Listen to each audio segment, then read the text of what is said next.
Bolívar Armijos y Linda Romero por el Movimiento Amigo es el segundo binomio presidencial en inscribir su candidatura en el CNE. Pugna al interior del Consejo Nacional Electoral. La consejera Elena Nájera acusó a sus compañeros de reparto de juntas electorales provinciales. Ascienden a 14.000 las personas afectadas por las inundaciones en la provincia de Esmeraldas. En lo internacional, 4 niños se encuentran en estado crítico tras ser apuñalados en un parque en Francia. El presunto atacante es un refugiado sirio. En los deportes, el Manchester City se mide al Inter de Milán en la gran final de la UEFA Champions League el próximo sábado en Estambul.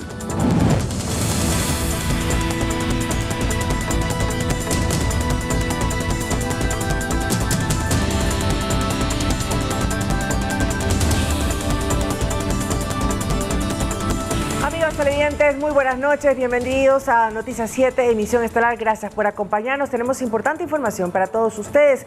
Pueden seguirnos también en www.eltelegrafo.com.es, escucharnos en Pública FM y también estar presente en nuestras redes sociales. Aquí iniciamos.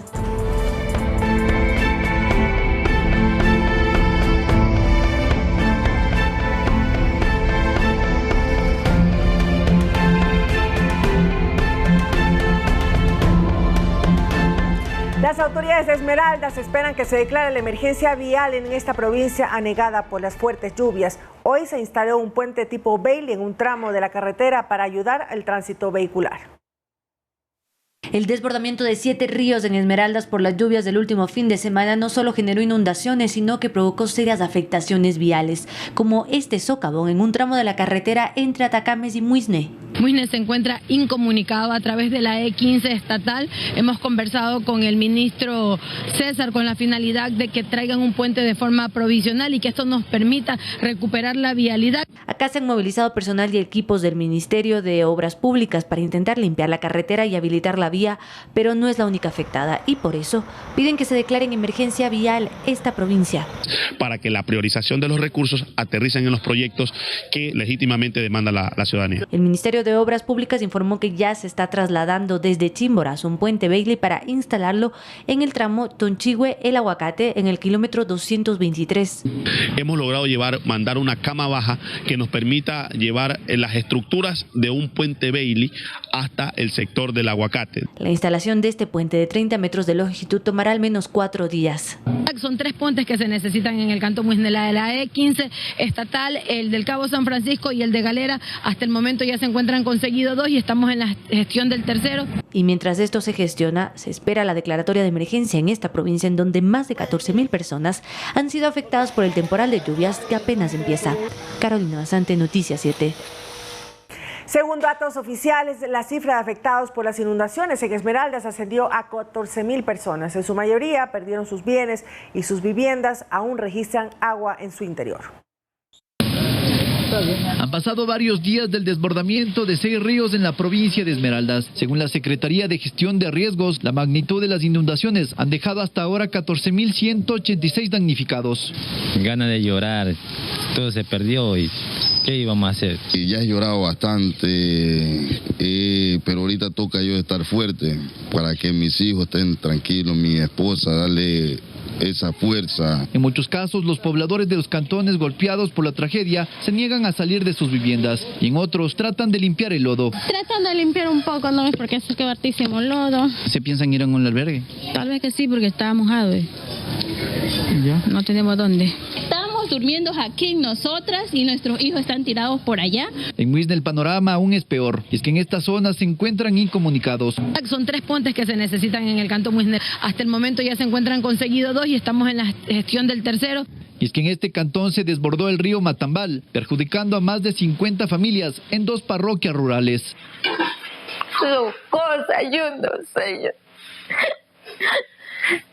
Perdimos muchas cosas, ropa, comida, y fue realmente muy triste porque no solamente soy yo la única afectada, sino varios, de la comunidad, varias personas, varias familias.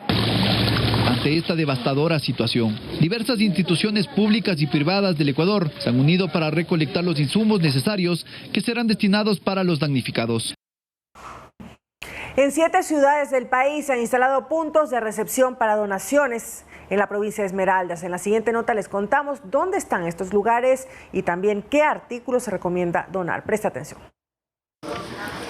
Tanto en el ámbito estatal como público, organizaciones e instituciones se han movilizado para poder ayudar a la provincia verde. El Ministerio de Inclusión Económica y Social, a través de sus coordinadoras zonales, habilitó puntos en Ibarra, Quito, Guayaquil, Cuenca, Manta y Santo Domingo. Por su parte, la prefectura de Pichincha también tiene un punto de acopio en la Plaza de la República en el centro de Quito, y el municipio capitalino recolecta donaciones en todas las administraciones zonales del distrito metropolitano. En la provincia del Guayas, el Cuerpo de Bomberos de Guayaquil habilitó 4 lugares donde reciben donaciones. Estos son el cuartel Vicente Adún en la Avenida del Bombero, el cuartel Luis Hidalgo en La Garzota, también el cuartel 9 de octubre en la Avenida 9 de octubre y la estación La Puntilla en el kilómetro 10 de Vía San Borondón. Por su parte, el Comité Empresarial Ecuatoriano también tiene puntos de acopio en las instalaciones de la Corporación Favorita a escala nacional y también en el Centro de Exposiciones Quito, el Banco de Alimentos de Cuenca y el Banco de Alimentos de Guayaquil. Mientras tanto, la Alcaldía de Esmeraldas habilitó lugares de acopio en la Dirección de Desarrollo Comunitario y la Alcaldía de Muisne recepta las donaciones en el GAN Municipal de Muisne y también en el comercio D&D Cosméticos y en el local Comidas Stop. Se recomienda donar alimentos no perecibles como arroz, aceite, enlatados, granos secos, fideos, galletas y azúcar, insumos de aseo como cepillos, pasta de dientes, paños húmedos, papel higiénico, jabón, champú y pañales, botiquines de emergencia que contengan repelentes, protectores solares, complejo B y también antialérgicos y otras medicinas como paracetamol, suero oral, medicinas para la presión y también para la diabetes, además de ropa en buen estado, cobijas, colchones, botas de caucho, aguas y bebidas hidratantes y también alimentos para bebés de entre 6 meses a 2 años. Carolina Basante, Noticias 7.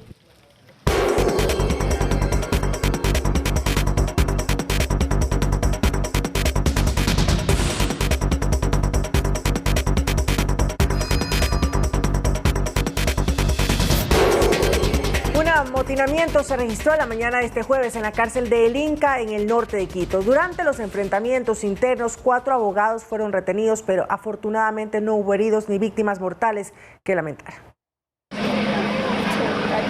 Alrededor de las 10 de la mañana, la policía fue alertada de hechos violentos en el interior de la cárcel de varones del Inca. En uno de los pabellones, un grupo de PPLs pedían ser trasladados a otro lugar, lo cual ocasionó que ellos salgan de este pabellón. Trata de 64 reos que pedían ser trasladados a la provincia de Esmeraldas y para ello empezaron a generar acciones violentas como medida de presión. Frente a esto se activó el protocolo de la policía y se movilizó al personal del GOE. También se activó un helicóptero para sobrevolar la zona. Con munición no letal, con agentes químicos, el personal de la Unidad de Mantenimiento del Orden y el eje preventivo. Luego de 2 horas de tensión, la situación fue controlada. Hemos logrado recuperar a 4 abogados que estaban aprehendidos. Pero en los exteriores de la cárcel se mantenían las familias de los reos que exigían su traslado. Nosotros lo que queremos es el traslado porque están en peligro. El director del SNAI, por favor, que le dé el traslado inmediatamente. Sí, inmediatamente para que ya se solucione estos problemas. Esta petición de traslado está bajo análisis del SNAI. Carolina Basante, Noticias 7.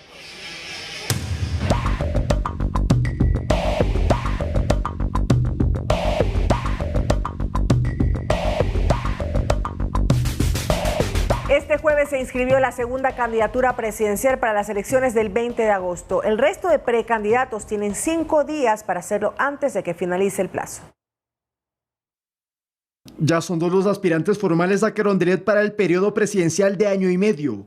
Al Consejo Nacional Electoral llegó de manera presencial Bolívar Armijos, un abogado y expresidente del Consejo Nacional de Gobiernos Parroquiales Rurales del Ecuador. Su compañera de fórmula es la periodista y activista en favor de las mujeres, Linda Romero. Ambos suscribieron su solicitud ante el CNE como postulantes por el movimiento Amigo Lista 16. Es el momento de la paz social, del trabajo y la prosperidad para todos. Armijos dice que representa al sector rural ecuatoriano. También ha sido cercano al correísmo, pues fue candidato a la Asamblea Nacional por UNES en 2021, pero no obtuvo una curul. Es por ello que pongo a disposición del pueblo ecuatoriano mi capacidad, experiencia y liderazgo para cambiar la historia del país. Su candidato a vicepresidente iba a ser el pastor evangélico Gerson Almeida, pero ante la obligatoriedad de hombre y mujer en los binomios, Romero asumió ese lugar. También es momento de mostrar que las mujeres no solamente debemos de estar por una contienda política o simplemente por paridad de género. Creo que lo más importante es venir trabajando. En el caso yo he venido trabajando mucho con el tema de mujeres a nivel nacional y creo que es el momento de demostrar. El 13 de junio se acaba el plazo para el registro de solicitudes de candidaturas.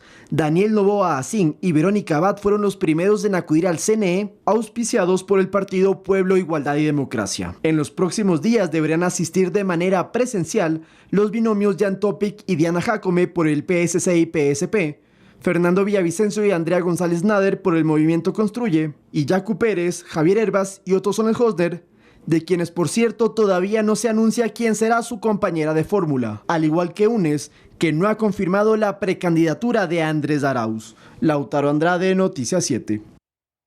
Los problemas internos en la izquierda democrática y en el movimiento Pachacutic generaron que existan facciones y no se definan sus directivas.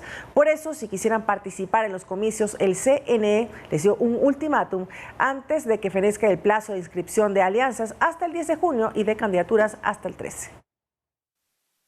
Izquierda Democrática y Pachacutic tienen algo en común. No hay claridad de quién es la principal autoridad de cada agrupación política. Las fricciones internas podrían desencadenar una consecuencia negativa para su participación en los comicios del 20 de agosto. Lamentablemente se quedarían sin inscribir candidaturas ni poder realizar alianzas. El motivo es que en el CNE no se podrá reconocer a ninguna directiva hasta que se subsanen los recursos presentados ante el contencioso electoral. No podemos resolver ni dirimir ni por la una facción ni por la segunda, y esto para los dos casos. Mientras Analía Ledesma asegura que le corresponde la presidencia a Izquierda Democrática. Se me encarga la presidencia durante lo que señala el Consejo de Ética y Disciplina. Y Guillermo Churuchumbi, la coordinación de Pachacutic, tras unas accidentadas elecciones. Tenemos que ser respetuosos de las decisiones orgánicas. El tiempo avanza y el cierre de inscripción de alianzas y candidaturas está cada vez más cerca.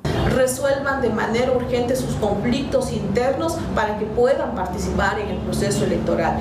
Porque si bien es cierto, ninguna de las dos presentaría binomio presidencial, sí planificaban lanzar candidatos para la Asamblea Nacional. Lautaro Andrade, Noticias 7. En la sesión plenaria del CNE este jueves se evidenció una división entre sus miembros. La vocal Elena Nájera acusó a sus compañeros de repartirse cargos. La presidenta Diana Atamaín le respondió. Veamos.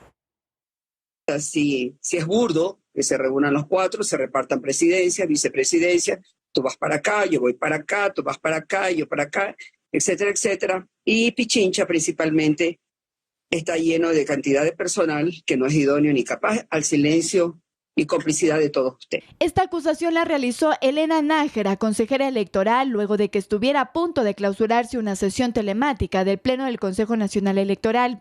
Poco respetuosas y que ya las han venido siendo como prácticas, como el seguirse repartiendo las presidencias y vicepresidencias de las juntas provinciales electorales. La presidenta del organismo no se quedó atrás. Pero también le pedimos a usted dirigirse de la forma más cordial. No hace falta utilizar términos tan del calibre que usted utiliza para, de alguna manera, tratar de provocar que esta situación no se lleve dentro de la cordialidad. ¿Sí? Las dos consejeras se referían a lo que había ocurrido en la sesión del Pleno una noche anterior. Nájera indicó que tuvo una emergencia familiar, por lo que tuvo que retirarse anticipadamente, pero que desde su despacho le informaron que una vez concluida esa sesión, Atamaín pidió a los otros consejeros, Enrique Pita, José Cabrera y Estela Cero, que se quedaran para reunirse de manera reservada. Y solicitó que le informen qué fue lo que trataron. No sé si después de esta sesión, porque creo que dieron por terminada la sesión y ahí tocaron algún punto que yo no conozco y no sé, y sin embargo sí quisiera que se me informe porque es el único medio en el que yo tengo información. Atamaín respondió. Ayer, precisamente después de la sesión con los consejeros que estaban presentes, les pedí unos 5 minutos para informarles cómo estaba la situación en cada una de las provincias donde era necesario reforzar las áreas técnicas. Los impases se dieron en la sesión donde se tenía previsto conocer los informes sobre la inscripción de alianzas electorales de cara a las elecciones presidenciales y legislativas de agosto del 2023. Andrea Orbe, Noticias 7. Y hablando de elecciones, la parroquia de Quito, Calacalí, volverá a elegir en las urnas a sus autoridades seccionales luego de que el 5 de febrero el nulo le ganara a los 4 candidatos. El Consejo Nacional Electoral ya aprobó el cronograma. El domingo 8 de octubre la parroquia de Calacalí volverá a las urnas. Así lo decidió el Pleno del Consejo Nacional Electoral, que aprobó la convocatoria para las nuevas elecciones, donde se elegirá a 5 vocales principales y suplentes de la Junta Parroquial. Pero recordemos, en abril pasado el Tribunal Contencioso Electoral declaró la nulidad de las votaciones que se realizaron el 5 de febrero, porque el voto nulo superó a los válidos. Y este es un hecho inédito. Fue la primera vez en el Ecuador que en un proceso electoral el voto nulo ganó a los válidos. El Tribunal Contencioso decidió que la nulidad sea parcial y el proceso se haga nuevamente desde la etapa de democracia interna. Consideraron que no tendría sentido repetir las elecciones con las mismas candidaturas. Así, los habitantes de la parroquia sufragarán en la misma circunscripción y recinto que lo hicieron en los anteriores comicios y, de acuerdo con la convocatoria, la inscripción de candidaturas se realizará del 10 al 24 de junio. Andrea Orbe, Noticias 7. El presidente del Consejo de Participación Ciudadana y Control Social, Alenbert Vera, rechazó que se pretenda entregar el edificio de la institución al Banco Central a través de un decreto suscrito por el primer mandatario Guillermo Lasso. Vera recalcó que el contrato por el uso del inmueble es exclusivamente entre el Banco Central y la institución que lidera. Y en este caso concreto hay que... El pasado 5 de junio el presidente Guillermo Lasso emitió el decreto 759, donde deroga 2 decretos del expresidente Rafael Correa y básicamente le entrega el edificio del Consejo de Participación al Banco Central. Esto generó la reacción del presidente del organismo, Alenbert Vera, quien dijo que existe un convenio con el Banco Central para que el CPCCS use las instalaciones hasta que se perfeccione la transferencia de dominio. Es decir, el Banco Central tiene que transferir el dominio de este edificio al Consejo de Participación. Y así lo dice el contrato. No pone un plazo perentorio.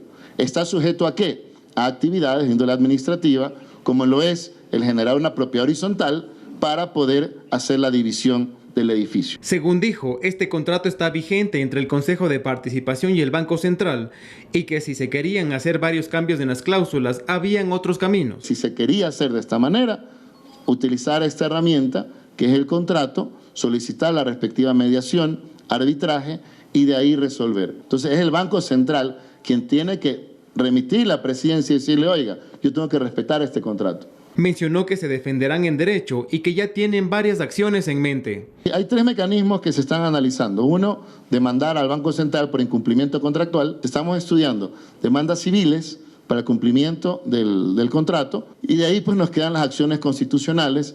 El titular del Consejo de Participación también se refirió al escrito que la fiscal general envió a la Corte Constitucional sobre un posible incumplimiento de la sentencia de la Corte al supuestamente revisar designaciones del CPCCS transitorio.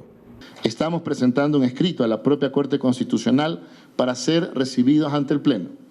En caso de que se pretenda de forma ilegal e inconstitucional a través de la Fiscalía, se pretenda destituirnos. Finalmente señaló que están en conversaciones con Inmobiliar para que en el caso de ser desalojados puedan usar otros predios. Edison Saavedra, Noticias 7.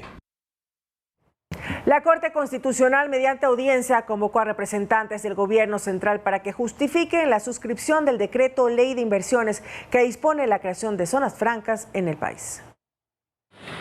De forma telemática se llevó a cabo la audiencia de la Corte Constitucional para revisar la urgencia del decreto ley de zonas francas. El primero en justificar el proyecto fue el subsecretario jurídico de la Presidencia, quien solicitó a los jueces de la Corte que den paso a esta normativa. No es posible esperar 6 meses para que sea la próxima Asamblea Nacional que resulte de las elecciones del 20 de agosto para que se apruebe un proyecto económico urgente, ya que de por medio está la atracción de inversiones la reactivación económica. De su parte, Pablo Arosemena, ministro de Finanzas, señaló que si bien las zonas francas ya existían, esta propuesta se diferencia de la anterior en los beneficios que recibirán las empresas que se suscriban. Lo que hay actualmente solamente viene del sector público. Con el decreto ley, esa iniciativa podrá venir también del sector privado, del sector público mixto. Con el decreto ley, cualquier sector productivo de bienes y servicios podrá establecerse para beneficiarse de este régimen especial, siempre pues con miras a la exportación. Además de que las empresas que pertenezcan a las zonas francas tendrán incentivos tributarios. 0 impuesto a la renta hasta por 15 años, 10 o 15 años dependiendo de la ubicación, los que están en zona fronteriza hasta 15 años. Y luego tienes una rebaja de 10 puntos del impuesto a la renta mientras dura la zona franca. Julio José Prado, ministro de Producción y de Comercio Exterior, dijo que la calificación de urgencia económica es facultad del presidente de la República y que además el proyecto ya fue presentado a la Asamblea, pero fue archivado. Existe una grave crisis política evidente, una conmoción interna, y este decreto de ley contiene disposiciones para enfrentar esta situación que tenemos ahora, en esta fecha, en este momento, en este año. Una disminución de la inversión, una falta de empleo, una falta de competitividad del Ecuador a escala internacional, una escasa diversificación de la economía y una atención y fomento a las inversiones en zonas económicas deprimidas que debemos atender de forma urgente. Los jueces de la Corte Constitucional deberán instalar una sesión para dictaminar si dan paso o no a este decreto ley. Edison Saavedra, Noticias 7. En el aeropuerto Mariscal Sucre de Quito se decomisaron 817,000 dosis de cocaína camufladas en láminas de aluminio. Este se considera un nuevo método para ocultar el alcaloide.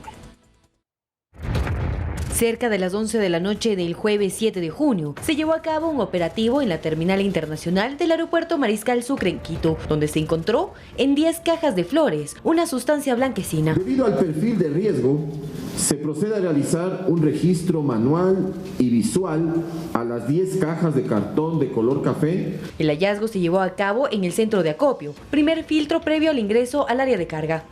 Hay que revisar una serie de documentos de exportación para ver cuál es remitente, cuál es el destinatario, dónde fue procesado esta carga. En total, son 419 empaques con un valor de $850,000 en Hong Kong. La sustancia fue camuflada dentro de laminados de aluminio, que eran escondidos entre las paredes de cartón de las cajas. Este tipo de camuflaje en estas láminas de aluminio que las pueden ver en las tomas que van a hacer, es realmente un camuflaje que se lo está observando por primera vez aquí en el aeropuerto de Quito. En lo que va del año, en el Distrito Metropolitano de Quito, se han llevado a cabo 357 operativos, decomisando 320 kilos de alcaloides, con un valor de $600,000. Manuela Bedón, Noticias 7. Un menor y 2 adultos fueron baleados en el suburbio de Guayaquil. Los moradores dicen que la zona está en disputa por bandas. La policía, en tanto, investiga el caso. Los sicarios aprovecharon cuando las víctimas se encontraban conversando en la vía pública. De un carro se bajaron 2 tipos y comenzaron a disparar. La balacera dejó 3 hombres baleados, uno de ellos un menor de 15 años. La banda de Negro Peña fue la que vino a meter bala ayer con sus secuaces. Él da la orden y ellos vienen a matar. ¿Y por qué vienen a dar bala acá? Porque se quieren adueñar del territorio. El menor de 15 años y un señor de 40 están graves. Actualmente ambos están con resguardo policial. Se encontraban varios ciudadanos a la altura del taxi, sobre la vía pública. En ese momento llega un vehículo color negro con 2 individuos del interior, proceden a atentar contra la humanidad de las dichas personas. Aparentemente los disparos son producidos por un arma de fuego 9 milímetros, calibre 9 milímetros. Aparentemente el hecho criminal estaba dirigido para uno de los baleados. Los motivos no se sabe. Hay que tener en cuenta que estas cámaras de seguridad muchas de las veces son manipulados por el personal que vive aquí del sector. No existe la colaboración, se sustraen, rompen las cámaras para tratar de evitar o evidenciar algún tipo de delito con el personal de la corporación que se encuentra monitoreando las mismas. El suceso pasó en las calles 19 y La P, en el suroeste de Guayaquil. Y las autoridades buscan a los integrantes de una banda de secuestradores. Por otro lado, se rescató a 3 personas que no eran de Guayaquil. Vamos a ver los detalles. Las víctimas oriundas de Ambato fueron contactadas en redes sociales el pasado 1 de junio para trasladar una carga importante desde Guayaquil, pero cuando llegaron fueron secuestradas. Material electoral. Aparentemente se tenía conocimiento, según la denuncia de los perjudicados, que les iban a pagar una suma de $300 por realizar este trabajo. La cita se efectuó en un centro comercial del sur de la urbe y luego las trasladaron a un inmueble en construcción en la Floresta 2. Allí permanecieron maniatadas hasta que este miércoles la policía las rescató. Se tenía conocimiento de que por cada uno de ellos estaban exigiendo una suma de $2.000. Dentro de la investigación, con nuestro personal especializado, logramos dar con el paradero de este inmueble, en el cual en horas de la madrugada de 3:30 aproximadamente se logró ingresar en flagrancia. Luego del allanamiento se detuvo a una mujer de 22 años y ahora brigadas especiales buscan a los 4 hombres que participaron del delito. También se recuperó el transporte de los afectados y un auto utilizado por los secuestradores. Según las investigaciones, uno de los que había sido plagiado era un docente y los otros comerciantes. Manaví tendrá en los próximos meses un nuevo radar que está en proceso de adquisición por el Comando Conjunto de las Fuerzas Armadas. El nuevo radar reemplazará al de Montecristi, que fue destruido en un atentado en el 2021. El perfil costanero ecuatoriano en los próximos meses podrá contar con un nuevo radar que está siendo adquirido por el Comando Conjunto de las Fuerzas Armadas. Esto tras el atentado que sufrió el dispositivo de rastreo que fue colocado en Montecristi en el 2021. El Comando Conjunto está en coordinación con el Ministerio de Defensa, son los encargados, cubre todo lo que es la parte de la costa ecuatoriana, en vista de que existen aeronaves que sobrevuelan a muy baja altura. En torno al radar que fue destruido en Montecristi, 13 de los 14 militares investigados por ese atentado fueron formulados cargos. Los procesados formaban parte del equipo asignado a la seguridad y patrullaje del cerro en Montecristi. El Ejército y la Fuerza Aérea han tratado de solucionar este problema colocando otro tipo de radares de menor alcance. También hay otra cosa importante, y es que frente a la isla que está ubicada en el departamento de Nariño, frente a Tumaco, los Estados Unidos están tramitando con el gobierno de Petro la instalación de un radar mucho más amplio, con amplísima cobertura, que va a poder blindar también todo ese espacio. El nuevo sistema de radar que será implementado en esta zona servirá para el control del espacio aéreo por parte de las Fuerzas Armadas, evitando a que las denominadas narcoavionetas lleguen hacia nuestro país, pues muchas de ellas ya se han estrellado al intentar aterrizar en estas zonas despobladas. La Secretaría de Educación Superior, CENESID, se encuentra promocionando su programa de becas TEC, que es para estudiar carreras técnicas y tecnológicas con financiamiento del 100%. Este jueves 8 de junio se desarrolló el evento en Guayaquil, en el Malecón Simón Bolívar, mientras que para el viernes se llevará a cabo en el Parque Las Vegas de Puerto Viejo. Los estudiantes conocerán las bases de la postulación y en qué institutos se puede aplicar. La ciudadanía podrá acercarse desde las 9 de la mañana hasta las 5 de la tarde.